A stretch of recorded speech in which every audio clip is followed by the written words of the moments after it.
ਦੋਸਤੋ ਪੰਜਾਬੀ ਟ੍ਰਿਬਿਊਨ ਦੇ ਰੋਜ਼ਾਨਾ ਪ੍ਰੋਗਰਾਮ ਵੇਲੇ ਦੀ ਗੱਲ ਵਿੱਚ ਤੁਹਾਡਾ ਸਵਾਗਤ ਹੈ। ਮੈਂ ਆਤਿਸ਼ ਗੁਪਤਾ ਤੁਹਾਡੇ ਸਾਹਮਣੇ ਹਾਜ਼ਰ ਹਾਂ ਤੇ ਅੱਜ ਅਸੀਂ ਗੱਲ ਕਰਾਂਗੇ ਕਰੋੜਾਂ ਦਾ ਝਟਕਾ, ਪੰਜਾਬ ਦੇ ਰਾਹਾਂ 'ਚ ਕੇਂਦਰੀ ਅੜਿੱਕੇ। ਸਾਡੇ ਨਾਲ ਇਸ ਬਾਰੇ ਗੱਲਬਾਤ ਕਰਨ ਲਈ ਵਿਸ਼ੇਸ਼ ਤੌਰ ਤੇ ਹਾਜ਼ਰ ਨੇ ਸਾਡੇ ਸੀਨੀਅਰ ਪੱਤਰਕਾਰ ਸ਼੍ਰੀ ਚਰਨਜੀਤ ਭੁੱਲਰ ਸਾਹਿਬ। ਭੁੱਲਰ ਸਾਹਿਬ, ਤੁਹਾਡਾ ਬਹੁਤ ਬਹੁਤ ਸਵਾਗਤ ਹੈ ਜੀ। ਮਿਹਰਬਾਨੀ ਜੀ ਤੁਹਾਡੀ। ਚਰਨਜੀਤ ਜੀ, ਪੰਜਾਬ ਦੇ ਵਿੱਚ 1 ਅਪ੍ਰੈਲ ਤੋਂ ਕਣਕ ਦੀ ਖਰੀਦ ਦਾ ਸੀਜ਼ਨ ਜਿਹੜਾ ਉਹ ਸ਼ੁਰੂ ਹੋ ਚੁੱਕਿਆ ਹੈ ਅਤੇ ਕਣਕ ਦੀ ਖਰੀਦ ਦੀ ਸ਼ੁਰੂਆਤ ਹੁੰਦਿਆਂ ਹੀ ਇਸ ਖਰੀਦ 'ਤੇ ਜਿਹੜੀ ਰੋਕ ਲੱਗ ਗਈ ਸੀ, ਭਾਵੇਂ ਉਹ ਕੁਝ ਘੰਟਿਆਂ ਬਾਅਦ ਹੀ ਕਹਿ ਦਈਏ ਮੁੜ ਸ਼ੁਰੂ ਹੋ ਗਈ ਹੈ, ਪਰ ਕਿਤੇ ਨਾ ਕਿਤੇ ਕਿਸਾਨਾਂ ਨੂੰ ਦਿੱਕਤਾਂ ਦਾ ਸਾਹਮਣਾ ਕਰਨਾ ਪਿਆ। ਕਿਸਾਨਾਂ 'ਚ ਤੌਖਲੇ ਜਿਹੜੇ ਹਲੇ ਵੀ ਕਈ ਤਰ੍ਹਾਂ ਦੇ ਬਣੇ ਹੋਏ ਨੇ। ਅਤੇ ਦੂਜੇ ਪਾਸੇ ਗੱਲ ਕਰੀਏ, ਗਰਮੀ ਵਧਣ ਦੇ ਨਾਲ ਹੀ ਕਣਕ ਦਾ ਦਾਣਾ ਸੁੰਗੜਨ ਦੀ ਅਤੇ ਝਾੜ ਘਟਣ ਦੀਆਂ ਸ਼ਿਕਾਇਤਾਂ ਵੀ ਆ ਰਹੀਆਂ ਨੇ, ਅਤੇ ਜਿਨ੍ਹਾਂ ਦੀ ਜਾਂਚ ਲਈ ਹੈ ਕੇਂਦਰੀ ਟੀਮ ਵੀ ਜਿਹੜੀ ਪੰਜਾਬ ਦੇ ਵਿੱਚ ਆਈ ਹੈ, ਜਿਸ ਨੇ ਵੱਖ-ਵੱਖ ਥਾਵਾਂ 'ਤੇ ਸੈਂਪਲ ਵੀ ਲਿੱਤੇ ਨੇ। ਅਸੀਂ ਜਾਣਨਾ ਚਾਹਾਂਗੇ ਕੇਂਦਰੀ ਟੀਮ ਦੇ ਪੰਜਾਬ ਗੇੜੀ ਤੋਂ ਬਾਅਦ ਕੀ ਕਿਸਾਨਾਂ ਨੂੰ ਕੋਈ ਰਾਹਤ ਮਿਲ ਸਕੇਗੀ ਜਾਂ ਇਹ ਅੜਿੱਕੇ ਜਿਹੜੇ ਨੇ ਬਰਕਰਾਰ ਰਹਿਣਗੇ? ਦੇਖੋ ਜੀ, ਜਿੱਥੋਂ ਤੱਕ ਕਿਸਾਨਾਂ ਨੂੰ ਰਾਹਤ ਦਿੱਤੇ ਜਾਣ ਦਾ ਸਵਾਲ ਹੈ ਜੀ, ਉਹ ਤਾਂ ਸਾਡੀ ਭਾਰਤ ਸਰਕਾਰ ਦੀਆਂ ਜਿਹੜੀਆਂ ਸਿਆਸੀ ਗਿਣਤੀਆਂ ਮਿਣਤੀਆਂ ਨੇ ਜੀ, ਉਹਨਾਂ 'ਤੇ ਮਨਸਰ ਕਰੇਗਾ। ਪਰ ਜਿੱਥੋਂ ਤੱਕ ਤੁਸੀਂ ਕੇਂਦਰੀ ਅੜਿੱਕਿਆਂ ਦੀ ਗੱਲ ਕਰਦੇ ਹੋ, ਜੀ, ਉਹ ਇਕੱਲਾ ਪੰਜਾਬ ਨਹੀਂ, ਬਲਕਿ ਜਿੱਥੇ ਜਿੱਥੇ ਵੀ ਸਾਡੇ ਮੁਲਕ ਦੇ ਵਿੱਚ ਜਿਨ੍ਹਾਂ ਸੂਬਿਆਂ 'ਚ ਗੈਰ ਭਾਜਪਾਈ ਸਰਕਾਰਾਂ ਨੇ, ਉਹਨਾਂ ਨੂੰ ਸਾਡੀ ਭਾਰਤ ਸਰਕਾਰ ਤੋਂ ਉਸ ਤਰ੍ਹਾਂ ਦਾ ਟਰੀਟਮੈਂਟ ਹੈ ਜਿਹੜਾ ਨਹੀਂ ਮਿਲਦਾ, ਜਿਸ ਤਰ੍ਹਾਂ ਦਾ ਜਿਹੜਾ ਸਲੂਕ ਹੈ ਭਾਜਪਾ ਸਰਕਾਰ ਹੈ ਜਿਹੜੀ ਕੇਂਦਰ ਦੀ, ਉਹ ਆਪਣੀ ਸੱਤਾ ਵਾਲੇ ਸੂਬਿਆਂ ਨਾਲ ਕਰਦੀ ਹੈ। ਜੀ, ਪੰਜਾਬ ਨਾਲ ਤਾਂ ਇਸ ਤੋਂ ਹੋਰ ਵੀ ਵੱਖਰਾ ਤਰ੍ਹਾਂ ਦਾ ਜਿਹੜਾ ਬਿਹੇਵ ਹੈ ਭਾਰਤ ਸਰਕਾਰ ਦਾ ਰਿਹਾ ਹੈ, ਪਹਿਲਾਂ ਵੀ ਰਹਿੰਦਾ ਰਿਹਾ, ਪਰ ਹੁਣ ਉਹ ਜਿਹੜਾ ਵਤੀਰਾ ਹੋਰ ਤਿੱਖਾ ਹੋਇਆ ਹੈ।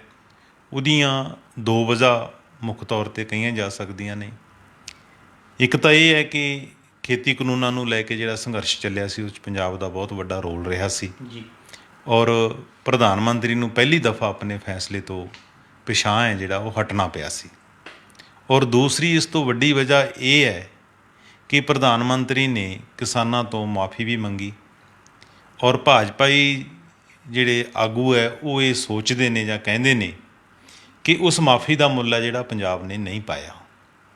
ਆਪਾਂ ਗੱਲ ਕਰ ਰਹੇ ਹਾਂ ਕਿ ਪੰਜਾਬ ਚੋਣਾਂ ਦੀ, ਜੀ, ਕਿ ਚੋਣਾਂ 'ਚ ਭਾਜਪਾ ਨੂੰ ਕੋਈ ਉਹਨਾਂ ਦੀ ਝੋਲੀ ਭਰਨ ਦੀ ਥਾਂ ਉਹਨਾਂ ਜਿਹੜੇ ਸੱਜਰੇ ਸ਼ਰੀਕ ਸੀਗੇ ਆਮ ਆਦਮੀ ਪਾਰਟੀ ਵਾਲੇ, ਉਹਨਾਂ ਦੀ ਬਲਕਿ ਸਰਕਾਰ ਨਹੀਂ ਬਣਾਈ, ਬਲਕਿ ਉਹਨਾਂ ਨੂੰ ਇੱਕ ਮੈਸਿਵ ਮੈਜੋਰਟੀ 92 ਸੀਟਾਂ ਨਾਲ ਜਿੱਤ ਦਿਲਾਈ ਹੈ। ਜੀ, ਇਸ ਕਰਕੇ ਉਹ ਹੁਣ ਜਿਹੜੀ ਆਮ ਆਦਮੀ ਪਾਰਟੀ ਸਰਕਾਰ ਦੀ ਪੰਜਾਬ 'ਚ ਪਹਿਲੀ ਜਿਹੜੀ ਪਰਚੇਜ਼ ਹੈ ਵੀਟ ਦੀ, ਇਹਦੀ ਵਜ੍ਹਾ ਕੋਈ ਵੀ ਰਹੀ ਹੋਵੇ, ਪਰ ਕੇਂਦਰ ਚਾਹੇਗੀ ਕਿ ਕਿਸੇ ਨਾ ਕਿਸੇ ਤਰੀਕੇ ਨਾਲ ਜਿਹੜੀ ਆਮ ਆਦਮੀ ਪਾਰਟੀ ਦੀ ਸਰਕਾਰ ਦੀ ਸਮੂਥ ਫੰਕਸ਼ਨਿੰਗ ਹੈ ਉਸ ਨੂੰ ਡੀਰੇਲ ਕੀਤਾ ਜਾਵੇ। ਜੀ, ਕਦੇ ਕੋਈ ਬਹਾਨਾ ਘੜਿਆ ਜਾਂਦਾ ਹੈ, ਕਦੇ ਕੋਈ ਬਹਾਨਾ ਘੜਿਆ ਜਾਂਦਾ ਹੈਗਾ।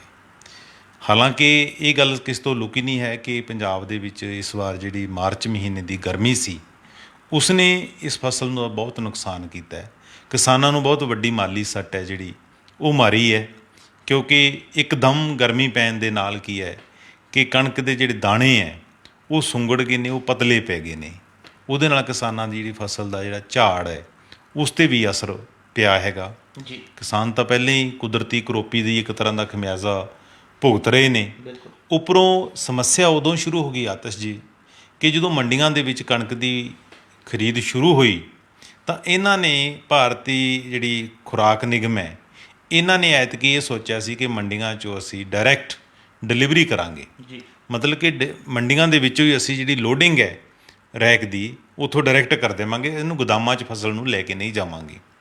ਜਦੋਂ ਇਹ ਸਵਾਲ ਆਇਆ ਤਾਂ ਇਹਨਾਂ ਨੇ FCI ਨੇ ਕੀ ਕੀਤਾ ਕਿ ਜਦੋਂ ਉਹਨਾਂ ਦੇ ਕਣਕ ਦੀ ਕੁਆਲਿਟੀ ਚੈੱਕ ਕੀਤੀ ਤਾਂ ਉਹਨਾਂ ਨੇ ਕਿਹਾ ਕਿ ਇਸ ਡਾਇਰੈਕਟ ਡਿਲੀਵਰੀ ਕਰਨੀ ਨਹੀਂ ਹੈਗੀ ਇਹਦੀ। ਤਾਂ ਸਟੇਟ ਏਜੰਸੀਆਂ ਲਈ ਇਹ ਬਹੁਤ ਵੱਡਾ ਸੈਟਬੈਕ ਸੀ। ਉਹਨਾਂ ਨੇ ਖੁਦ ਜਦੋਂ ਦੀ ਸੈਂਪਲਿੰਗ ਕੀਤੀ, ਟੈਸਟਿੰਗ ਕਰਾਈ, ਤਾਂ ਪਤਾ ਲੱਗਿਆ ਕਿ ਜਿਹੜੇ ਕਣਕ ਦੇ ਦਾਣੇ ਉਹ ਸੱਚਮੁੱਚ ਸੁੰਗੜੇ ਹੋਏ ਨੇ। ਜਿਹੜੀਆਂ ਸਪੈਸੀਫਿਕੇਸ਼ਨਾਂ ਹੈਗੀਆਂ ਨੇ ਸੈਂਟਰ ਗੌਰਮੈਂਟ ਦੀਆਂ, ਉਹ ਇਹ ਨੇ ਕਿ ਜੇ 6% ਤੱਕ ਦਾਣਾ ਸੁੰਗੜਿਆ ਹੋਇਆ ਜੀ, ਤਾਂ ਰਿਲੈਕਸੇਸ਼ਨ ਦਿੱਤੀ ਹੋਈ ਹੈ। ਅਗਰ ਉਸ ਤੋਂ ਬਾਅਦ ਹੈ ਤਾਂ ਉਹ ਕਣਕ ਨੂੰ ਜਿਹੜਾ ਪ੍ਰਵਾਨ ਨਹੀਂ ਕੀਤਾ ਜਾਂਦਾ। ਤਾਂ ਹੋਇਆ ਕਿ ਜਿੰਨੀਆਂ ਵੀ ਸਟੇਟ ਏਜੰਸੀਆਂ ਸੀ, ਫੂਡ ਏਜੰਸੀਆਂ ਸੀ, ਉਹਨਾਂ ਦੇ ਮੁਲਾਜ਼ਮਾਂ ਨੇ ਕੱਲ੍ਹ ਮੀਟਿੰਗ ਕਰਕੇ ਜਿਹੜਾ ਖਰੀਦ ਦਾ ਬਾਈਕਾਟ ਕਰ ਦਿੱਤਾ। ਜੀ, ਔਰ ਇਹ ਆਪ ਸਰਕਾਰ ਲਈ ਵੀ ਬਹੁਤ ਵੱਡੀ ਅਜੀਬ ਗੱਲ ਸੀ, ਕਿਉਂਕਿ ਇਹਨਾਂ ਨੇ ਤਾਂ ਕਿਹਾ ਸੀ ਕਿ ਅਸੀਂ ਦਾਣਾ ਦਾਣਾ ਚੁੱਕਾਂਗੇ, ਔਰ ਵਿਰੋਧੀ ਪਾਰਟੀਆਂ ਨੂੰ ਵੀ ਮੌਕਾ ਮਿਲ ਗਿਆ ਨਿਸ਼ਾਨਾ ਲਾਉਣ ਦਾ। ਤਾਂ ਫੌਰੀ ਹੋਇਆ ਕਿ ਪੰਜਾਬ ਸਰਕਾਰ ਨੇ ਭਾਰਤ ਸਰਕਾਰ ਨਾਲ ਟਾਈ ਅਪ ਕੀਤਾ ਅਤੇ ਅੱਜ ਉਹਨਾਂ ਨੇ ਆਪਣੀ ਜਿਹੜੀਆਂ ਕੇਂਦਰੀ ਟੀਮਾਂ ਨੇ ਉਹ ਪੰਜਾਬ ਦੇ ਵਿੱਚ ਭੇਜੀਆਂ ਨੇ। 5 ਟੀਮਾਂ ਬਣਾਈਆਂ ਨੇ, ਪੰਜਾਬ ਦੇ ਸਾਰੇ ਜ਼ਿਲ੍ਹਿਆਂ 'ਚ, ਤਕਰੀਬਨ 15 ਜ਼ਿਲ੍ਹਿਆਂ 'ਚ ਉਹਨਾਂ ਨੇ ਵਿਜ਼ਿਟ ਕਰਨਾ ਹੈ। ਅੱਜ ਦੁਪਹਿਰੇ 2 ਵਜੇ ਉਹਨਾਂ ਦੀ ਵਿਜ਼ਿਟ ਵੱਖ-ਵੱਖ ਜ਼ਿਲ੍ਹਿਆਂ 'ਚ ਸ਼ੁਰੂ ਹੋ ਚੁੱਕੀ ਹੈ। ਉਹ ਮੁਕਤਸਰ ਦੀਆਂ ਮੰਡੀਆਂ 'ਚ ਵੀ ਗਏ ਨੇ, ਸੰਗਰੂਰ ਦੀਆਂ ਮੰਡੀਆਂ 'ਚ ਵੀ ਗਏ ਨੇ, ਇੱਧਰ ਪਟਿਆਲੇ ਦੀਆਂ ਮੰਡੀਆਂ 'ਚ ਵੀ ਗਈਆਂ, ਇਸ ਤਰ੍ਹਾਂ ਦੁਆਬੇ 'ਚ ਵੀ ਗਏ ਨੇ ਅਤੇ ਮਾਝੇ 'ਚ ਵੀ ਗਏ ਨੇ। ਹੁਣ ਹੋਣਾ ਕੀ ਹੈਗਾ, ਇੱਕ ਗੱਲ ਤਾਂ ਬੜੀ ਸਾਫ਼ ਹੈ ਆਤਿਸ਼, ਕਿ ਜਦੋਂ ਸੈਂਪਲਿੰਗ ਕਰਨਗੀਆਂ ਇਹ ਟੀਮਾਂ, ਤਾਂ ਉਹ ਸੈਂਪਲਿੰਗ ਦੇ ਵਿੱਚ ਸਾਡੀ ਜਿਹੜੀ ਫਸਲ ਹੈ, ਕਿਉਂਕਿ ਕੁਦਰਤੀ ਮਾਰ ਪੈ ਗਈ ਅਚਨਚੇਤ, ਦਾਣਾ ਛੋਟਾ ਰਹਿ ਗਿਆ, ਤਾਂ ਉਹਦੇ ਨਮੂਨੇ ਜਿਹੜੇ ਫੇਲ ਹੋਣ ਦੀ ਸੰਭਾਵਨਾ ਹੈ। ਹੁਣ ਮਸਲਾ ਇਹ ਹੈ ਕਿ ਸਿਰਫ ਕੇਂਦਰੀ ਟੀਮਾਂ ਦਾ ਆ ਜਾਣਾ, ਫਸਲ ਦਾ ਜਾਇਜ਼ਾ ਲੈ ਲੈਣਾ, ਨਮੂਨੇ ਭਰ ਲੈਣੇ, ਇਹਦੇ ਨਾਲ ਕਿਸਾਨਾਂ ਦੇ ਜ਼ਖਮਾਂ 'ਤੇ ਮਲਮ ਨਹੀਂ ਲੱਗਦੀ, ਇਹਦੇ ਨਾਲ ਸਾਡੀ ਜਿਹੜੀ ਘਾਟੇ ਦੀ ਪੂਰਤੀ ਨਹੀਂ ਹੁੰਦੀ। ਦੇਖਣ ਵਾਲੀ ਗੱਲ ਇਹ ਹੋਏਗੀ ਕਿ ਭਾਰਤ ਸਰਕਾਰ ਇਹ ਜਿਹੜਾ ਵੀ ਰਿਜ਼ਲਟ ਆਏਗਾ ਇਹਨਾਂ ਸੈਂਪਲਿੰਗ ਕਰਨਗੇ, ਉਹ 'ਤੇ ਕਿਸਾਨਾਂ ਨੂੰ ਕੀ ਰਾਹਤ ਦਿੰਦੀ ਹੈ। ਤੁਹਾਡੇ ਯਾਦ ਹੋਏਗਾ ਕਿ ਪਿਛਲੀ ਫਸਲ 'ਤੇ ਵੀ ਮੀਂਹ ਪੈ ਗਿਆ ਸੀਗਾ, ਤਾਂ ਉਦੋਂ ਵੀ ਕੀ ਕੀਤਾ ਸੀ ਭਾਰਤ ਸਰਕਾਰ ਨੇ, ਫਸਲ 'ਤੇ ਕੱਟ ਲਾ ਦਿੱਤਾ ਸੀ। ਤਾਂ ਇਸ ਬਾਰੇ ਵੀ ਇੱਕ ਡਰ ਇਹ ਵੀ ਕਿਸਾਨਾਂ ਦੇ ਵਿੱਚ ਹੈ ਕਿ ਸੈਂਪਲਿੰਗ ਦੇ ਵਿੱਚ ਜਦੋਂ ਦਾਣਾ ਛੋਟਾ ਆਏਗਾ ਤਾਂ ਭਾਰਤ ਸਰਕਾਰ ਕੀ ਕਰੇਗੀ ਕਿ ਫਸਲ ਦੀ ਜਿਹੜੇ ਭਾਅ 'ਤੇ ਕੱਟ ਲਾ ਦੇਗੀ। ਉਹ ਕਹਿੰਦੇ ਕਿ 6% ਤੱਕ ਤੁਹਾਨੂੰ ਫੁੱਲ ਭਾਅ ਮਿਲੇਗਾ, ਅਗਰ ਤੁਹਾਡਾ 4% ਰਿਲੈਕਸ ਵੀ ਕਰ ਸਕਦੇ, ਅਗਰ 10 ਤੋਂ ਵੱਧ ਹੈਗਾ ਤਾਂ ਤੁਹਾਨੂੰ 4 ਰੁਪਏ ਕੁਇੰਟਲ ਦਾ ਘਾਟਾ ਪਏਗਾ, ਉਸ ਤੋਂ 8 ਵੱਧਦਾ ਹੈ 18 ਤੱਕ ਚਲਾ ਜਾਂਦਾ ਹੈ ਤਾਂ ਤੁਹਾਨੂੰ 8 ਰੁਪਏ, ਕਿਸ ਤਰ੍ਹਾਂ ਦਾ ਕੋਈ ਵੀ ਪੈਮਾਨਾ ਜਿਹੜੇ ਪੈਮਾਨਾ ਤੈਅ ਕਰ ਸਕਦੀ ਹੈ ਭਾਰਤ ਸਰਕਾਰ। ਤਾਂ ਕਿਸਾਨਾਂ ਨੂੰ ਇਹ ਡਰ ਹੈ ਕਿ ਵੀ ਇਸ ਕਿਸਮ ਦਾ ਜੇ ਕੱਟ ਲਾਇਆ ਜਾਂਦਾ ਹੈ, ਕਿਉਂਕਿ ਉਹਨਾਂ ਨੂੰ ਤਾਂ ਪਹਿਲਾਂ ਹੀ ਬਹੁਤ ਵੱਡਾ ਅਤਿਸ਼ ਲਾਸ ਹੋ ਚੁੱਕਾ ਹੈਗਾ। ਪੰਜਾਬ ਦੇ ਵਿੱਚ ਤਕਰੀਬਨ 26,500 ਕਰੋੜ ਰੁਪਏ ਦਾ ਕਾਰੋਬਾਰ ਐਤਕੀ ਜਿਹੜਾ ਕਣਕ ਦਾ ਹੋਣਾ ਸੀ, ਕਿਉਂਕਿ 132 ਲੱਖ MT ਕਣਕ ਜਿਹੜਾ ਪਰਚੇਜ਼ ਕਰਨ ਦਾ ਟੀਚਾ ਜਿਹੜਾ ਸਰਕਾਰ ਨੇ ਮਿਥਿਆ ਸੀ। ਜੇ ਇਸ ਲਿਹਾਜ਼ ਨਾਲ ਦੇਖੀਏ ਆਪਾਂ ਤਾਂ 26,500 ਕਰੋੜ ਰੁਪਏ ਦੀ ਫਸਲ ਹੈ ਜਿਹੜੀ ਐਤਕੀ ਮੰਡੀਆਂ 'ਚ ਉਹਦੀ ਵੇਚ ਵਟ ਤੋਂ ਹੋਣੀ ਸੀ। ਪਰ ਜਿਸ ਤਰ੍ਹਾਂ ਆਪਾਂ ਸਾਰਿਆਂ ਨੇ ਰਿਪੋਰਟਾਂ ਇਹ ਕਵਰ ਕੀਤੀਆਂ ਹੈਗੀਆਂ ਨੇ ਜਾਂ ਫੀਲਡ 'ਚੋਂ ਰਿਪੋਰਟਾਂ ਮਿਲੀਆਂ ਨੇ ਕਿ 20 ਤੋਂ ਲੈ ਕੇ 25% ਦੀ ਜਿਹੜਾ ਕਣਕ ਦਾ ਝਾੜ ਐਤਕੀ ਘਟਿਆ। ਜੇ ਇਹ ਗੱਲ ਸੱਚ ਹੁੰਦੀ ਹੈ ਤਾਂ ਤਕਰੀਬਨ 132 ਦੇ ਵਿੱਚੋਂ 30 ਲੱਖ ਟਨ ਹੈ ਜਿਹੜਾ ਉਹ ਝਾੜ ਘਟਣ ਕਰਕੇ ਉੱਡ ਜਾਣਾ ਹੈਗਾ। 30 ਲੱਖ ਟਨ ਝਾੜ ਦਾ ਜੀਲਡ ਘੱਟ ਆਉਣਾ, ਉਹਦਾ ਮਤਲਬ ਇਹ ਹੈ ਕਿ ਕਿਸਾਨਾਂ ਦੀ ਜੇਬ ਦੇ ਵਿੱਚੋਂ ਪੂਰੇ 6,000 ਕਰੋੜ ਰੁਪਏ ਨਿਕਲ ਜਾਣਗੇ। ਇਕੱਲਾ ਅਤਿਸ਼ੇ ਦੇ ਨਾਲ ਕਿਸਾਨ ਨੂੰ ਲਾਸ ਨਹੀਂ ਹੋਇਆ ਇਸ ਵਾਰ, ਕਿਸਾਨ ਤੋਂ ਇਲਾਵਾ ਜਿਹੜਾ ਸਾਡਾ ਪੰਜਾਬ ਸਰਕਾਰ ਦਾ ਖਜ਼ਾਨਾ ਹੈ ਉਹਨੂੰ ਵੀ ਸੱਟ ਵੱਜਣੀ ਹੈ, ਕਿਉਂਕਿ ਅਸੀਂ 3% RDF ਲੈਂਦੇ ਹਾਂ ਔਰ 3% ਫਸਲ 'ਤੇ ਅਸੀਂ ਮਾਰਕੀਟ ਫੀਸ ਲੈਂਦੇ ਹਾਂ, ਤਾਂ ਉਹਦੇ ਨਾਲ ਪੰਜਾਬ ਸਰਕਾਰ ਨੂੰ ਵੀ 360 ਕਰੋੜ ਰੁਪਏ ਦਾ ਜਿਹੜਾ ਲਾਸ ਹੈ ਉਹ ਇਸ ਫਸਲ 'ਤੇ ਹੋ ਜਾਣਾ ਹੈਗਾ। ਤਾਂ ਲੋੜ ਇਸ ਗੱਲ ਦੀ ਹੈ ਕਿ ਭਾਰਤ ਸਰਕਾਰ ਅੱਜ ਜਿਹੜਾ ਵੀ ਉੱਥੋਂ ਰਿਜ਼ਲਟ ਮਿਲਦੇ ਹੈ ਸੈਂਪਲਿੰਗ ਦੇ, ਉਹਦੇ ਆਧਾਰ 'ਤੇ ਕੋਈ ਕਿਸਾਨ ਪੱਖੀ ਫੈਸਲਾ ਲਵੇ, ਕਿਸਾਨਾਂ ਨੂੰ ਰਾਹਤ ਦੇਣ ਵਾਲਾ ਫੈਸਲਾ ਹੋਵੇ, ਨਾ ਕਿ ਇਹ ਹੋਵੇ ਕਿ ਕੋਈ ਸਿਆਸੀ ਆਧਾਰ 'ਤੇ ਫੈਸਲਾ ਲਵੇ। ਜਦੋਂ ਕਿ ਹਾਲਾਂਕਿ ਆਪਾਂ ਦੇਖੀਏ ਤਾਂ ਭਾਰਤ ਦੇ ਪ੍ਰਧਾਨ ਮੰਤਰੀ ਨਰਿੰਦਰ ਮੋਦੀ ਹੋਰਾਂ ਨੇ ਕੱਲ੍ਹ ਹੀ ਇਹ ਗੱਲ ਵਡਿਆਈ ਕੀਤੀ ਹੈ ਕਿਸਾਨ ਦੀ, ਭਾਰਤ ਦੇ ਦੀ। ਉਹਨਾਂ ਨੇ ਕਿਹਾ ਕਿ ਜਿਹੜੀ ਦੁਨੀਆ ਦੇ ਅੰਨ ਭੰਡਾਰ ਹੈ ਉਹ ਖਾਲੀ ਹੋ ਚੁੱਕੇ ਨੇ, ਪਰ ਜਿਹੜਾ ਭਾਰਤ ਦਾ ਅੰਨ ਭੰਡਾਰ ਹੈ ਉਹ ਭਰਿਆ ਹੋਇਆ ਹੈ। ਉਹਦੇ 'ਚ ਉਹਨਾਂ ਨੇ ਸ਼ਾਬਾਸ਼ ਦਿੱਤੀ ਹੈ ਸਾਡੇ ਦੇਸ਼ ਦੇ ਕਿਸਾਨਾਂ ਨੂੰ, ਬਲਕਿ ਉਹਨਾਂ ਨੇ ਇੱਥੋਂ ਤੱਕ ਆਫਰ ਕੀਤਾ ਹੈ ਕਿ ਜੇ WTO ਸਾਨੂੰ ਇਜਾਜ਼ਤ ਦੇਵੇ ਤਾਂ ਅਸੀਂ ਪੂਰੀ ਦੁਨੀਆ ਦਾ ਜਿਹੜਾ ਢਿੱਡ ਹੈ ਉਹ ਭਰ ਸਕਦੇ ਹਾਂ। ਇੱਥੋਂ ਤੱਕ ਉਹਨੇ ਟਾਰ ਮਾਰੀ ਹੈ। ਜੇ ਉਹ ਇੰਨੀ ਤਾਰੀਫ ਕਰ ਰਹੇ ਨੇ, ਜੇ ਉਹਨਾਂ ਨੂੰ ਲੱਗਦਾ ਹੈ ਕਿ ਸਾਡੇ ਦੇਸ਼ ਦੇ ਕਿਸਾਨਾਂ ਦੀ ਐਡੀ ਵੱਡੀ ਕੰਟਰੀਬਿਊਸ਼ਨ ਹੈ, ਤਾਂ ਜ਼ਰੂਰ ਉਹਨਾਂ ਨੂੰ ਲੀਨੀਅੰਟ ਵਿਊ ਨਾਲ ਪੰਜਾਬ ਦੇ ਕਿਸਾਨਾਂ ਬਾਰੇ ਸੋਚਣਾ ਚਾਹੀਦਾ ਹੈ ਔਰ ਇਹ ਘਾਟੇ ਦੀ ਭਰਪਾਈ ਕਰਨੀ ਚਾਹੀਦੀ ਹੈ। ਮੁੱਖ ਮੰਤਰੀ ਭਗਵੰਤ ਮਾਨ ਹੋਰਾਂ ਨੂੰ ਵੀ ਚਾਹੀਦਾ ਹੈ ਕਿ ਉਹ ਭਾਰਤ ਸਰਕਾਰ ਨੂੰ ਅਪੀਲ ਕਰਨ ਕਿ ਉਹਨਾਂ ਨੂੰ ਪ੍ਰਤੀ ਕੁਇੰਟਲ ਹੈ ਜਿਹੜਾ ਕਿਸਾਨਾਂ ਨੂੰ ਇਸ ਦੀ ਪੂਰਤੀ ਲਈ ਜਿਹੜਾ ਬੋਨਸ ਹੈ ਉਹ ਦਿੱਤਾ ਜਾਵੇ। ਦੇਸ਼ ਦਾ ਜਿਹੜਾ ਇਸ ਵੇਲੇ ਅਤਿਸ਼ ਅਸੀਂ ਅਨਾਜ ਭੰਡਾਰ ਦੇਖੀਏ ਤਾਂ ਜਿਹੜਾ ਸਾਡੇ ਕੋਲ ਬਫਰ ਸਟਾਕ ਹੈ, ਜਿਹੜੇ ਉਹਦੇ ਨੋਰਮਸ ਦੇ ਮੁਤਾਬਕ ਜਿੰਨਾ ਬਫਰ ਸਟਾਕ ਹੋਣਾ ਚਾਹੀਦਾ ਹੈ ਉਹਦੇ ਅਗੇਂਸਟ ਸਾਡੇ ਕੋਲ 3.5 ਗੁਣਾ ਵੱਧ ਬਫਰ ਸਟਾਕ ਹੈ। ਇਸ ਵੇਲੇ 529 ਲੱਖ MT ਜਿਹੜਾ ਅਨਾਜ ਜਿਹਦੇ ਵਿੱਚ ਚਾਵਲ ਔਰ ਕਣਕ ਹੈ ਉਹ ਸਾਡੇ ਦੇਸ਼ ਦੇ ਵਿੱਚ ਪਿਆ ਹੈ। ਦੇਸ਼ ਹੈ ਜਿਹੜਾ 80 ਕਰੋੜ ਲੋਕਾਂ ਨੂੰ ਜਿਹੜਾ ਹੈਗਾ ਉਹ ਮੁਫਤ ਵੀ ਖਵਾ ਰਿਹਾ ਹੈ। ਕੋਵਿਡ ਦੇ ਦਿਨਾਂ ਦੇ ਵਿੱਚ ਸਾਡੇ ਖੇਤੀ ਸੈਕਟਰ ਹੀ ਕੰਮ ਆਇਆ ਹੈ। ਪੰਜਾਬ ਦੇ ਵਿੱਚੋਂ ਸਾਰੇ ਗੋਦਾਮਾਂ ਦੇ ਵਿੱਚੋਂ ਅਨਾਜ ਆ ਜਿਹੜੇ ਦੂਜੇ ਸੂਬਿਆਂ ਨੂੰ ਮੂਵ ਹੋਇਆ ਹੈਗਾ। ਤਾਂ ਜੇ ਸਾਡਾ ਕਿਸਾਨ ਇੰਨੀ ਸ਼ਿੱਦਤ ਨਾਲ ਪੂਰੇ ਮੁਲਕ ਬਾਰੇ ਸੋਚਦਾ ਹੈਗਾ, ਅਨਾਜ ਦੇ ਭੰਡਾਰ ਭਰਦਾ ਹੈਗਾ, ਬਲਕਿ ਕਣਕ ਦੇ ਵਿੱਚ ਤਾਂ ਸਾਡੀ ਝੰਡੀ ਹੈ ਜੀ। ਅਸੀਂ ਪਹਿਲੇ ਨੰਬਰ 'ਤੇ ਆ 13 ਸੂਬਿਆਂ ਦੇ ਵਿੱਚੋਂ, ਜਿੱਥੇ ਸਭ ਤੋਂ ਵੱਧ ਹੈ ਜਿਹੜੀ ਪੈਦਾਵਾਰ ਕਣਕ ਦੀ ਹੋ ਰਹੀ ਹੈ। ਦੂਜੇ ਨੰਬਰ 'ਤੇ ਮੱਧ ਪ੍ਰਦੇਸ਼ ਹੈ ਅਤੇ ਤੀਜੇ ਨੰਬਰ 'ਤੇ ਸਾਡਾ ਗੁਆਂਢੀ ਸੂਬਾ ਹਰਿਆਣਾ ਆ ਜਾਂਦਾ ਹੈ। ਤਾਂ ਅਸੀਂ ਆਸ ਕਰਦੇ ਹਾਂ ਕਿ ਭਾਰਤੀ ਖੁਰਾਕ ਨਿਗਮ ਦੀਆਂ ਟੀਮਾਂ ਜੋ ਵੀ ਰਿਪੋਰਟਾਂ ਦੇਣਗੀਆਂ ਜੀ, ਉਹ 'ਤੇ ਜਿਹੜਾ ਭਾਰਤ ਸਰਕਾਰ ਫੈਸਲਾ ਹੈ ਉਹ ਕਿਸਾਨ ਪੱਖੀ ਲਏਗੀ ਔਰ ਪੰਜਾਬ ਪੱਖੀ ਲਏਗੀ, ਨਾ ਕਿ ਇਹ ਦੇਖ ਕੇ ਫੈਸਲਾ ਲਏਗੀ ਕਿ ਪੰਜਾਬ ਦੇ ਵਿੱਚ ਕਿਸ ਪਾਰਟੀ ਦੀ ਸਰਕਾਰ ਹੈ। ਚਰਨਜੀਤ ਜੀ, ਅੱਜ ਪੰਜਾਬ ਕੈਬਨਿਟ ਦੀ ਮੀਟਿੰਗ ਹੋਈ ਹੈ। ਉਸ ਮੀਟਿੰਗ ਦੇ ਵਿੱਚ RDF ਐਕਟ 'ਚ ਸੋਧ ਕਰਨ ਦਾ ਜਿਹੜਾ ਇੱਕ ਵੱਡਾ ਫੈਸਲਾ ਲਿੱਤਾ ਗਿਆ। ਅਤੇ ਗੱਲ ਕਰੀਏ, ਇਹ ਐਕਟ 'ਚ ਸੋਧ ਕਰਨਾ ਵੀ ਜਿਹੜਾ ਹੈਗਾ ਕਿਤੇ ਨਾ ਕਿਤੇ ਕੇਂਦਰੀ ਅੜਿੱਕੇ ਦੀ ਇੱਕ ਹਿੱਸਾ ਕਿਹਾ ਜਾ ਸਕਦਾ ਹੈ, ਕੇਂਦਰ ਸਰਕਾਰ ਦਾ ਅੜਿੱਕਾ ਹੈ। ਅਸੀਂ ਜਾਣਨਾ ਚਾਹਾਂਗੇ ਕਿ RDF ਐਕਟ 'ਚ ਸੋਧ ਕਰਕੇ ਕਿਸਾਨਾਂ ਨੂੰ ਜਿਹੜੀ ਦਿੱਕਤਾਂ ਆ ਰਹੀਆਂ ਸੀ ਉਸ ਦਾ ਰਾਹ ਜਿਹੜਾ ਹੈਗਾ ਉਹ ਪੱਧਰਾ ਹੋ ਸਕੇਗਾ। ਵੈਸੇ ਤਾਂ ਕੇਂਦਰ ਦੀ ਜਿਹੜੀ ਭਾਜਪਾਈ ਹਕੂਮਤ ਹੈ ਉਹਦਾ ਵਤੀਰਾ ਸਾਰੇ ਸੂਬਿਆਂ ਨਾਲ ਹੀ ਇਸ ਕਿਸਮ ਦਾ ਹੈ। ਜਿੱਥੇ ਵੀ ਗੈਰ ਭਾਜਪਾਈ ਗੌਰਮੈਂਟ ਹੋਣ ਦੇ ਵਿੱਚ ਆਈਆਂ ਨੇ, ਤਾਂ ਪਿਛਲੀ ਜਦੋਂ ਕਾਂਗਰਸ ਹਕੂਮਤ ਸੀ ਉਦੋਂ ਵੀ ਕਈ ਤਰ੍ਹਾਂ ਦੇ ਅੜਿੱਕੇ ਜਿਹੜੇ ਖੜ੍ਹੇ ਕੀਤੇ ਗਏ ਸੀ, ਪਰ ਕਾਂਗਰਸ ਤੋਂ ਉਹਨਾਂ ਖਤਰਾ ਸ਼ਾਇਦ ਭਾਜਪਾ ਹਜੇ ਨਹੀਂ ਮੰਨਦੀ ਜਿੰਨਾ ਇਸ ਵੇਲੇ ਡਰ ਹੈ ਉਹਨੂੰ ਆਮ ਆਦਮੀ ਪਾਰਟੀ ਦਾ ਲੱਗਿਆ ਹੋਇਆ ਹੈ। ਉਹਨਾਂ ਨੂੰ ਲੱਗਦਾ ਹੈ ਭਾਜਪਾਈ ਮਨਾਂ ਦੇ ਵਿੱਚ ਇਹ ਤੌਖਲਾ ਹੈਗਾ, ਡਰ ਬੈਠਿਆ ਹੋਇਆ ਕਿ ਕਿਤੇ ਆਮ ਆਦਮੀ ਪਾਰਟੀ ਹੈ ਜਿਹੜੀ ਪੰਜਾਬ ਦੇ ਕੰਧਾੜੇ ਚੜ੍ਹ ਕੇ ਅੱਗੇ ਵਧਣਾ ਸ਼ੁਰੂ ਨਾ ਕਰ ਦੇਵੇ ਦੂਸਰੇ ਸੂਬਿਆਂ ਦੇ ਵਿੱਚ। ਇਸ ਕਰਕੇ ਅੜਿੱਕਾ ਦਰ ਅੜਿੱਕਾ ਜਿਹੜਾ ਉਹ ਖੜ੍ਹਾ ਕੀਤਾ ਜਾਂਦਾ ਹੈਗਾ। ਅਤੇ ਜਿਸ ਤਰ੍ਹਾਂ ਤੁਸੀਂ ਅੱਜ ਪੰਜਾਬ ਕੈਬਨਿਟ ਦੀ ਗੱਲ ਕੀਤੀ ਹੈ, ਮੁੱਖ ਮੰਤਰੀ ਭਗਵੰਤ ਮਾਨ ਹੋਰਾਂ ਦੀ ਅਗਵਾਈ ਪ੍ਰਧਾਨਗੀ ਹੇਠ ਅੱਜ ਮੀਟਿੰਗ ਹੋਈ ਹੈ, ਜਿਹਦੇ ਵਿੱਚ ਇੱਕ ਵੱਡਾ ਫੈਸਲਾ ਇਹੀ ਹੋਇਆ ਕਿ ਜਿਹੜਾ ਸਾਡਾ ਪੰਜਾਬ ਰੂਰਲ ਡਿਵੈਲਪਮੈਂਟ ਐਕਟ ਸੀ 1987 ਵਾਲਾ, ਉਹਦੇ ਵਿੱਚ ਅਮੈਂਡਮੈਂਟ ਕਰਨ ਦਾ ਫੈਸਲਾ ਕੀਤਾ ਗਿਆ, ਜਿਹਦੇ ਬਿਹਾਫ 'ਤੇ ਜਿਹੜਾ ਆਰਡੀਨੈਂਸ ਜਾਰੀ ਹੋਏਗਾ। ਉਹਦੀ ਵਜ੍ਹਾ ਆਤਿਸ਼ ਇੱਕੋ ਹੀ ਹੈਗੀ ਹੈ ਕਿ ਸਾਡਾ ਜਿਹੜਾ 1100 ਕਰੋੜ ਰੁਪਇਆ ਰੂਰਲ ਡਿਵੈਲਪਮੈਂਟ ਫੰਡ ਦਾ ਜਿਹੜਾ ਭਾਰਤ ਸਰਕਾਰ ਨੇ ਰੋਕਿਆ ਹੋਇਆ ਹੈ, ਉਹ 'ਤੇ ਉਹਨਾਂ ਨੇ ਇੱਕੋ ਹੀ ਕੰਡੀਸ਼ਨ ਲਾਈ ਹੈ ਕਿ ਇਹ ਪੈਸਾ ਅਸੀਂ ਉਸ ਵੇਲੇ ਰਿਲੀਜ਼ ਕਰਾਂਗੇ ਕਿ ਜਦੋਂ ਤੁਸੀਂ ਪੰਜਾਬ ਰੂਰਲ ਡਿਵੈਲਪਮੈਂਟ ਐਕਟ ਦੇ ਵਿੱਚ ਸੋਧ ਕਰੋਗੇ, ਉਸ ਨੂੰ ਅਮੈਂਡ ਕਰੋਗੇ ਜੀ। ਉਹਦੀ ਵਜ੍ਹਾ ਇਹ ਹੈ ਕਿ ਪਹਿਲਾਂ ਪਿਛਲੀਆਂ ਸਰਕਾਰਾਂ ਨੇ ਉਹਨੂੰ ਅਮੈਂਡ ਕਰਕੇ ਜਿਹੜਾ RDF ਦਾ ਪੈਸਾ ਸੀ ਉਹਨੂੰ ਮਿਸਯੂਜ਼ ਵੀ ਕਰਨਾ ਸ਼ੁਰੂ ਕਰ ਦਿੱਤਾ ਸੀ। ਚਾਹੇ ਸਰਕਾਰਾਂ ਦਾ ਲੌਜਿਕ ਇਹ ਰਿਹਾ ਹੈਗਾ ਕਿ ਅਸੀਂ ਉਹਨੂੰ ਜਿਹੜੀ ਰੂਰਲ ਕਨੈਕਟੀਵਿਟੀ 'ਤੇ ਤਕਰੀਬਨ ਪੈਸਾ ਯੂਜ਼ ਕੀਤਾ ਹੈਗਾ, ਪਰ ਭਾਰਤ ਸਰਕਾਰ ਨੇ ਉਸ 'ਤੇ ਕਈ ਤਰ੍ਹਾਂ ਦੇ ਜਿਹੜੇ ਉਹਦੇ ਵਿੱਚੋਂ ਕੱਢੇ ਸੀਗੇ ਨੁਕਤੇ ਕਿ ਜਿਹੜਾ ਮਿਸਯੂਜ਼ ਦੀ ਵੱਲ ਇਸ਼ਾਰਾ ਕਰਦੇ ਸੀ, ਹਿਸਾਬ ਕਿਤਾਬ ਮੰਗਿਆ ਸੀ। ਪਰ ਹੁਣ ਇਹ ਗੱਲ ਕਲੀਅਰ ਕੱਟ ਭਾਰਤ ਸਰਕਾਰ ਨੇ ਕਹੀ ਹੈ ਕਿ ਤੁਸੀਂ ਜਿਹੜਾ ਰੂਰਲ ਡਿਵੈਲਪਮੈਂਟ ਐਕਟ ਹੈ ਉਹਨੂੰ ਸੋਧੋ ਤਾਂ ਕਿ ਜਿਹੜਾ ਪੈਸਾ ਹੈ ਉਹ ਸਿਰਫ ਜਿਹੜੇ ਸਾਡੇ ਖਰੀਦ ਕੇਂਦਰ ਹੈ ਜਾਂ ਸਾਡੀਆਂ ਲਿੰਕ ਸੜਕਾਂ ਜਿਹੜੀਆਂ ਅਪਰੋਚ ਰੋਡਸ ਹੈਗੀਆਂ ਉਹਨਾਂ 'ਤੇ ਹੀ ਲੱਗ ਸਕੇ, ਨਾ ਕਿ ਇਹ ਕਿ ਤੁਸੀਂ ਪਿੰਡਾਂ ਦੇ ਛੱਪੜਾਂ 'ਤੇ ਪੈਸਾ ਖਰਚੀ ਜਾਓ, ਪਿੰਡਾਂ ਦੀਆਂ ਗਲੀਆਂ ਨਾਲੀਆਂ 'ਤੇ ਪੈਸਾ ਖਰਚੀ ਜਾਓ।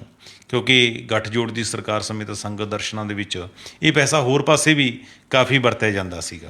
ਹੋਰ ਕੋਈ ਯਾਦਗਾਰੀ ਗੇਟ ਬਣਾਉਣੇ ਨੇ, ਹੋਰ ਚੀਜ਼ਾਂ ਕਰਨੀਆਂ ਨੇ, ਉਹਨਾਂ 'ਤੇ ਵੀ ਇਹ ਪੈਸਾ ਜਿਹੜਾ ਲਾ ਦਿੱਤਾ ਜਾਂਦਾ ਸੀ। ਇਕੱਲਾ ਆਤਿਸ਼ ਇਹ ਨਹੀਂ ਕਿ RDF ਦਾ ਚਲੋ ਅੱਜ ਪੰਜਾਬ ਸਰਕਾਰ ਨੇ ਇਹ ਰਾਹ ਪੱਧਰਾ ਕਰ ਲਿਆ ਕਿ ਹੁਣ ਜਿਹੜਾ ਆਪਾਂ ਨੂੰ ਇੱਕ ਹੋਪ ਬਣ ਗਈ ਕਿ ਭਾਰਤ ਸਰਕਾਰ 1100 ਕਰੋੜ ਰੁਪਈਆ ਰਿਲੀਜ਼ ਕਰ ਦੇਗੀ, ਕਿਉਂਕਿ ਜਦੋਂ ਐਕਟ ਹੀ ਤੁਸੀਂ ਅਮੈਂਡ ਕਰ ਦੇਣਾ ਹੈਗਾ ਉਹਨੂੰ, ਆਰਡੀਨੈਂਸ ਜਾਰੀ ਹੋ ਜਾਏਗਾ। ਤਾਂ ਇਹ ਤੋਂ ਬਿਨਾਂ ਆਤਿਸ਼ ਕੱਲ੍ਹ ਦਿੱਲੀ ਦੇ ਵਿੱਚ ਜਿਹੜੇ ਕੇਂਦਰੀ ਬਿਜਲੀ ਮੰਤਰੀ ਹੈ ਜਾਂ ਊਰਜਾ ਮੰਤਰੀ ਕਹਿ ਲਈਏ ਅਸੀਂ, ਉਹਨਾਂ ਨੇ ਵੀ ਦੇਸ਼ ਦੇ ਸਾਰੇ ਸੂਬਿਆਂ ਦੇ ਜਿਹੜੇ ਬਿਜਲੀ ਖੇਤਰ ਦੇ ਮਾਹਰ ਹੈ ਉਹਨਾਂ ਨਾਲ ਮੀਟਿੰਗ ਕੀਤੀ ਹੈ, ਉਹਨਾਂ ਦੇ ਜਿਹੜੇ ਰਿਪਰੈਜ਼ੈਂਟੇਟਿਵ ਨਾਲ। ਉਹਦੇ 'ਚ ਵੀ ਉਹਨਾਂ ਨੇ ਇਹੀ ਕਹਿ ਦਿੱਤਾ ਹੈਗਾ ਕਿ ਜੇ ਕੋਲੇ ਦੀ ਆਪਾਂ ਗੱਲ ਕਰਦੇ ਰਹੇ ਹਾਂ ਪਿਛਲੇ ਦਿਨਾਂ ਦੇ ਵਿੱਚ ਕਿ ਕੋਲੇ ਦਾ ਬਹੁਤ ਵੱਡਾ ਸੰਕਟ ਹੈ ਬਿਜਲੀ ਦਾ, ਉਹਨਾਂ ਨੇ ਸਾਰੇ ਸੂਬਿਆਂ ਨੂੰ ਕਹਿ ਦਿੱਤਾ ਕਿ ਤੁਸੀਂ ਇੰਪੋਰਟਡ ਕੋਲਾ ਯੂਜ਼ ਕਰੋ, ਕਿਉਂਕਿ ਦੇਸ਼ ਦੇ ਵਿੱਚ ਇੱਕ ਗੱਲ ਤਾਂ ਸਹੀ ਹੈ ਕਿ ਕੋਲੇ ਦੀ ਕਾਫੀ ਘਾਟ ਹੈਗੀ ਹੈ, ਪਰ ਆਪਾਂ ਉਹਦੇ ਵਿੱਚ ਇਹ ਹੁੰਦੀ ਹੈ ਪਹਿਲਾਂ ਜਿਹੜੀ ਰੇਸ਼ੋ ਲਾਈ ਜਾਂਦੀ ਹੈ ਕਿ ਤੁਸੀਂ 4% ਤੱਕ ਜਿਹੜਾ ਆਪਣੇ ਥਰਮਲਾਂ ਦੇ ਵਿੱਚ ਕੋਲਾ ਜਿਹੜਾ ਉਹ ਇੰਪੋਰਟਡ ਯੂਜ਼ ਕਰ ਸਕਦੇ ਹੋ ਜੀ। ਪਰ ਉਹਨਾਂ ਨੇ ਕੱਲ੍ਹ ਇਹ ਛੋਟ ਦਿੱਤੀ, ਉਹਨਾਂ ਨੇ ਕਿਹਾ ਕਿ ਤੁਸੀਂ 10% ਤੱਕ ਇੰਪੋਰਟਡ ਕੋਲਾ ਯੂਜ਼ ਕਰੋ, ਔਰ ਸਾਰਿਆਂ 'ਤੇ ਇਹ ਕੰਡੀਸ਼ਨ ਲਾਤੀ ਕਿ ਤੁਸੀਂ ਜੇ ਇੰਪੋਰਟਡ ਕੋਲਾ ਵਰਤੋਗੇ ਤਾਂ ਤੁਹਾਨੂੰ ਦੇਸੀ ਕੋਲਾ ਮਿਲੇਗਾ, ਲੋਕਲ ਕੋਲਾ ਅਸੀਂ ਤਾਂ ਤੁਹਾਨੂੰ ਰਿਲੀਜ਼ ਕਰਾਂਗੇ ਜੀ। ਇੰਪੋਰਟਡ ਕੋਲੇ ਦੇ ਭਾਅ ਹੈ ਜਿਹੜੇ ਬਹੁਤ ਉੱਚੇ ਨੇ, ਚਾਹੇ ਸੈਂਟਰਲ ਜਿਹੜੀ ਐਕਸਚੇਂਜ ਹੈ ਬਿਜਲੀ ਐਕਸਚੇਂਜ ਹੈ ਉਹਦੇ ਵਿੱਚ ਵੀ ਭਾਅ ਇਸ ਵੇਲੇ 12 ਰੁਪਏ ਔਸਤਨ ਚੱਲ ਰਿਹਾ ਹੈਗਾ ਜੀ, ਪਰ ਇੰਪੋਰਟਡ ਕੋਲ ਦਾ ਚਲੋ ਥੋੜ੍ਹਾ ਸਸਤਾ ਪੈਂਦਾ, ਇਸ ਕਰਕੇ ਪਾਵਰਕੌਮ ਨੇ ਵੀ ਆਪਣੇ ਟੈਂਡਰ ਹੈ ਜਿਹੜੇ ਉਹ ਜਾਰੀ ਕੀਤੇ ਹੋਏ ਨੇ। ਅਤੇ ਪੰਜਾਬ ਦੇ ਵਿੱਚ ਬਿਜਲੀ ਦਾ ਕ੍ਰਾਈਸਿਸ ਹੈ ਜਿਹੜਾ ਹਜੇ ਥੋੜ੍ਹਾ ਜਿਹਾ ਚਾਹੇ ਕੱਟ ਕਿਤੇ ਨਾ ਕਿਤੇ ਲੱਗਣ ਦੀ ਖਬਰਾਂ ਮਿਲ ਰਹੀਆਂ ਨੇ, ਪਰ ਜ਼ਿਆਦਾ ਕੱਟ ਹੈ ਜਿਹੜੇ ਉਹ ਰਾਤ ਨੂੰ ਲੱਗਦੇ ਨੇ, ਕਿਉਂਕਿ ਰਾਤ ਨੂੰ ਬਿਜਲੀ ਦੀ ਡਿਮਾਂਡ ਇਹਨਾਂ ਦਿਨਾਂ 'ਚ 7500 ਮੈਗਾਵਾਟ ਤੱਕ ਪਹੁੰਚ ਜਾਂਦੀ, ਦਿਨੇ ਤਾਂ 5000 ਹੀ ਰਹਿੰਦੀ ਹੈ, ਕਿਉਂਕਿ ਹਾਰਵੈਸਟਿੰਗ ਚੱਲ ਰਹੀ ਹੈਗੀ ਹੈ। ਇਸ ਕਰਕੇ ਕਿਸਾਨ ਹੈ ਜਿਹੜੇ ਉਹ ਖੁਦ ਵੀ ਫੀਡਰ ਹੈ ਜਿਹੜੇ ਬੰਦ ਕਰਾ ਰਹੇ ਨੇ, ਕਿਉਂਕਿ ਉਹਨਾਂ ਨੂੰ ਅੱਗ ਲੱਗਣ ਦਾ ਰਹਿੰਦਾ ਹੈਗਾ। ਤਾਂ ਹੁਣ ਇਹ ਕੋਲੇ ਵਾਲਾ ਮਸਲਾ ਆ ਗਿਆ। ਚਾਹੇ ਹੁਣ ਥੋੜ੍ਹੀ ਸਥਿਤੀ ਸਾਡੀ ਪਿਛਲੇ ਦਿਨਾਂ 'ਚ ਥੋੜ੍ਹੀ ਠੀਕ ਹੋਈ ਹੈ, ਕੋਲਾ ਸਾਨੂੰ ਜਿੰਨੇ ਰੈਕ ਉਹ ਪ੍ਰੋਮਿਸ ਕੀਤੇ ਹੈ ਮਿਲ ਰਿਹਾ ਹੈਗਾ, ਪਰ ਫਿਰ ਵੀ ਸੈਂਟਰ ਦੇ ਹੱਥ ਡੋਰ ਹੁੰਦੀ ਹੈ ਜਦੋਂ, ਤਾਂ ਉਹਨਾਂ ਨੂੰ ਲੱਗਦਾ ਕਿ ਇਸ ਤਰ੍ਹਾਂ ਦੇ ਕਦੇ ਕੋਈ RDF ਦਾ ਬਹਾਨਾ ਲੈ ਕੇ, ਕਦੇ ਕੋਈ ਬਿਜਲੀ ਦੀ ਵਾਧੂ ਐਲੋਕੇਸ਼ਨ ਦਾ ਬਹਾਨਾ ਲੈ, MT ਹੈ ਜਿਹੜੀ ਫਸਲ ਹੈ ਉਹਦੇ ਵਿੱਚ ਸੰਭਾਲੀ ਜਾਂਦੀ ਹੈਗੀ।